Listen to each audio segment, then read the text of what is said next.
আসসালামু আলাইকুম। আশা করি আপনারা সবাই ভালোই আছেন। ইউক্রেনীয় ড্রোন একাধিক রাশিয়ান বিমান ঘাঁটিতে আঘাত করেছে, রাশিয়া এটা নিশ্চিত করেছে।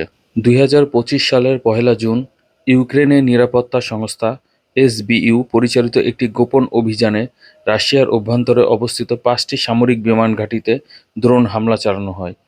এই রাশিয়ার ৫টি বিমান ঘাঁটি বেলায়া, ওলেনিয়া, ডিয়াগিলভো, ইভানোভা এবং ভাস্কেসেনস্ক। অভিযানে টিইউ-৯৫, টিইউ-২২M3 এবং এ-৫০ সহ ৪০টিরও বেশি রুশ সামরিক বিমান ধ্বংস বা ক্ষতিগ্রস্ত হয়। অপারেশনটির নামকরণ করা হয় স্পাইডার ওয়েব, যা ১৮ মাসের পরিকল্পনার ফল।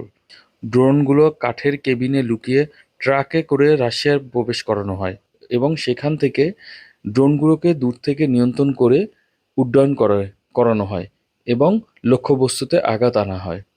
এই হামলায় রাশিয়ার প্রায় $৭ বিলিয়ন সামরিক ক্ষতি হয়েছে বলে ইউক্রেন দাবি করেছে। অভিযানটি প্রেসিডেন্ট ভলোদিমির জেলেনস্কি সরাসরি তত্ত্বাবধানে পরিচালিত হয়।